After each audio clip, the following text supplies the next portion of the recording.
Assalamualaikum warahmatullahi wabarakatuh. Perkenalkan, nama saya Muhammad Septian Koputa Sopian dengan NIM 25116421.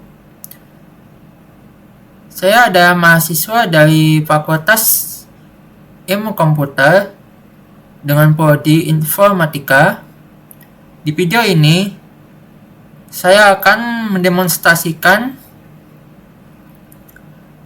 dan menjelaskan struktur kode dari proyek akhir yang saya buat dengan judul Atlas of Global Weapon System Machine Learning. Nah, apa itu Atlas of Global Weapon System Machine Learning? Proyek ini merupakan sebuah pipeline machine learning lengkap untuk memprediksi kategori atau tipe sistem senjata berdasarkan spesifikasi militer secara global menggunakan algoritma random forest classifier. Nah, sebelum kita masuk ke baris codingannya, pertama-tama mari kita lihat terlebih dahulu hasil akhir atau output yang digenerate oleh sistem ini di dalam folder output. Program akan secara otomatis menghasilkan file yang bernama hasil analisis teks. Di sini kita bisa melihat ringkasan matriks performa model. Model random forest yang dilatih berhasil mendapatkan tingkat akurasi yang sangat baik, yaitu sebesar 87%. Nah, selain laporan dalam bentuk teks, program ini juga menghasilkan visual berupa PNG, yaitu graphic output. Di sini mari kita coba generate. Nah, dia akan menjadi bentuknya seperti ini. Di dalam ini terdapat 4 grafik utama. Yang pertama itu ada confusion matrix. Di sini untuk melihat detail prediksi tiap kelas. Lalu selanjutnya di sini ada grafik feature importance. Di sini yang menunjukkan fitur paling berpengaruh, di mana quantity dan cost menjadi penentu terbesar. Serta di sini juga ada distribusi sistem senjata berdasarkan operator top 10 dunia dan dekade peluncurannya. Nah, baiklah, di sini langsung saja kita akan melakukan pembedahan. Lebih tepatnya kita akan membedah source code-nya. Kita mulai dari file pertama, yaitu kita akan di utils. Di file utils ini bertindak sebagai mode pendukung atau helper yang menangani manajemen folder, pemuatan data, dan data processing. Di sini ada tercantum beberapa fungsi. Fungsi pertama yaitu ada verify and create folder. Fungsi ini memastikan kebersihan struktur proyek saat program dijalankan. Ia akan mendeteksi apakah folder dataset dan output sudah ada atau belum. Jika belum, fungsi ini akan membuat secara otomatis. Lalu selanjutnya ada fungsi load data, di mana fungsi ini dirancang dengan sangat fleksibel. Jika pengguna meletakkan file dataset asli dari misalnya Kaggle bernama dataset CSV di folder dataset, program akan langsung memuatnya. Namun jika file tersebut belum ada atau kosong, fungsi ini secara cerdas akan menggenerate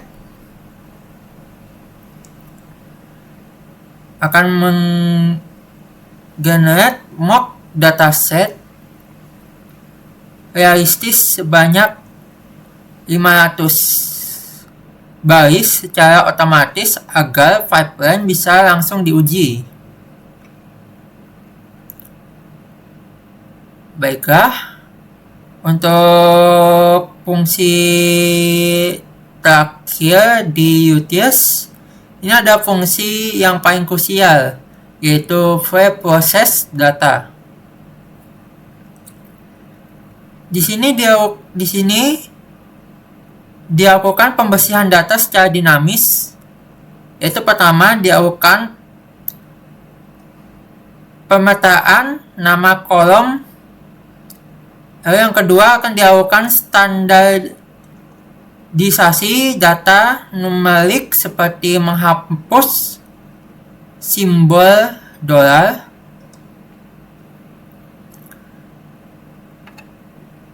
atau huruf M pada kolom biaya, lalu mengisi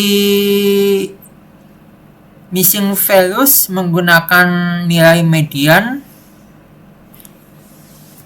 Lalu yang terakhir, yaitu fungsi ini melakukan fitur encoding menggunakan label encoding.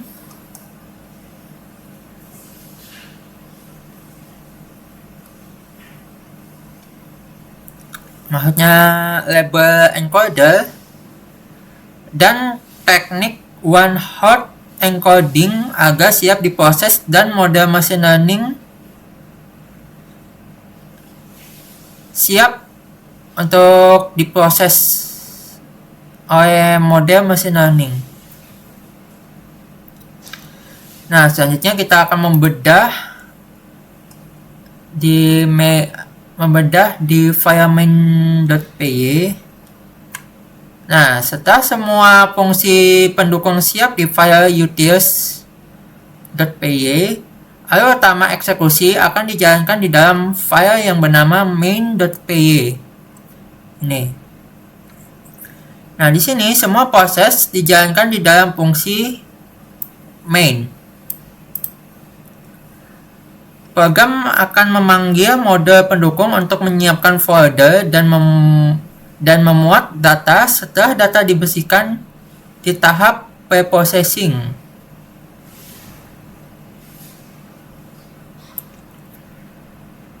Nah, lalu program akan melakukan pembagian dataset menggunakan train test split.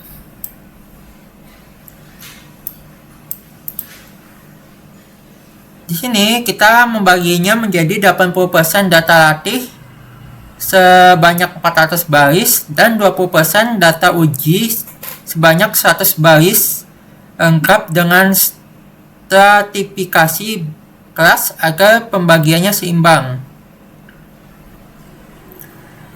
Lalu selanjutnya kita akan masuk ke tahap pemodelan. Di baris ini program menginisialisasi random forest classifier. Di sini kita menetapkan n estimators sebanyak 100 untuk jumlah pohon serta menambahkan parameter kunci yaitu class weight balance. Parameter ini sangat penting untuk menangani ketidakseimbangan jumlah sampel di setiap kategori senjata secara otomatis saat model melatih datanya melalui perintah model fit.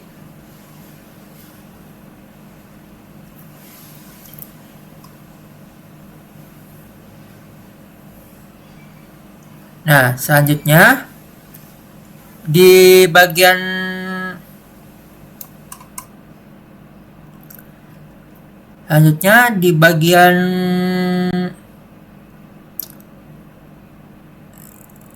di bagian ini itu ada setelah model tadi dilatih, program akan melakukan prediksi dan evaluasi semua matriks akurasi dan laporan klasifikasi data akan otomatis ditulis dan disimpan ke dalam file teks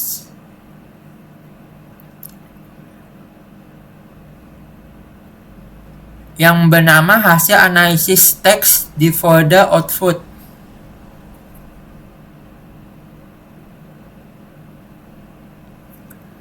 Nah, lalu di bagian terakhir program akan menggunakan pustaka matplotlib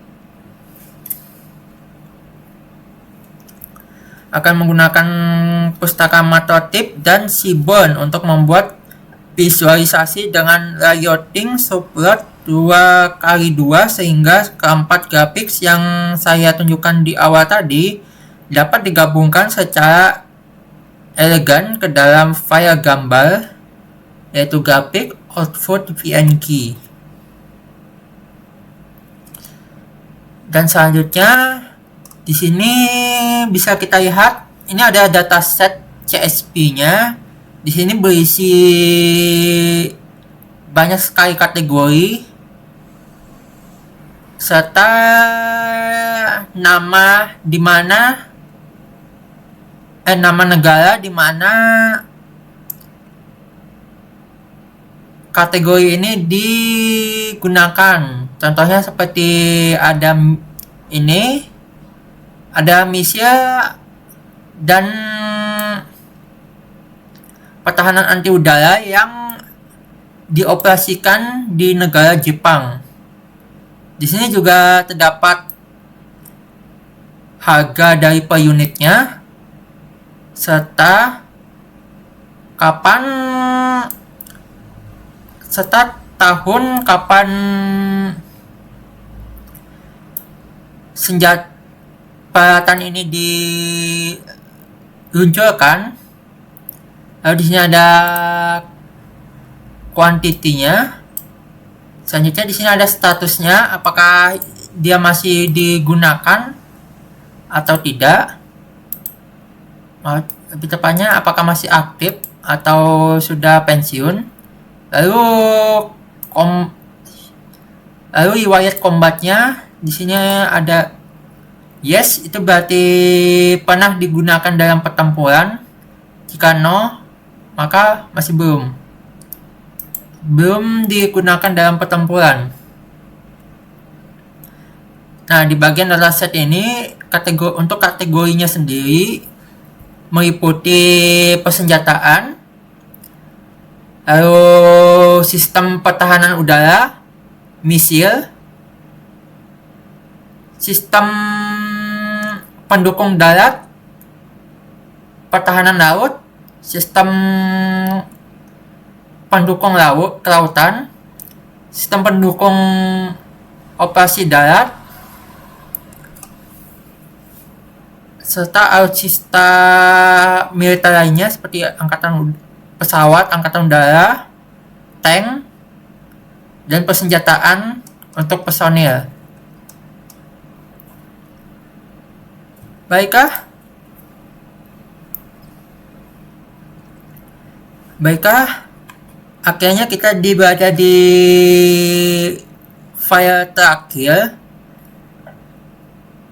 Di file terakhir ini adalah README.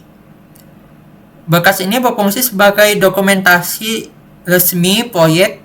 Di dalamnya, saya telah menuliskan deskripsi proyek, persyaratan pustaka Python yang harus diinstal seperti Pandas, NumPy, scikit-learn, matplotlib, dan Seaborn, serta panduan langkah demi langkah cara menjalankan program ini melalui terminal atau command prompt.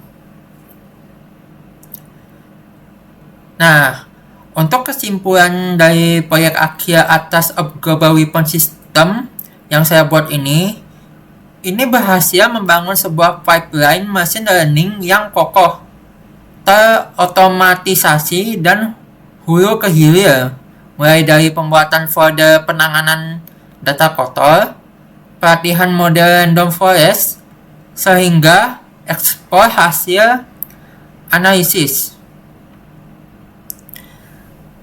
Baiklah, mungkin sekian dari penjelasan mengenai source code dan struktur proyek akhir yang saya buat. Kurang lebihnya saya mohon maaf. Terima kasih atas perhatiannya. Dan sampai jumpa. Wassalamualaikum warahmatullahi wabarakatuh.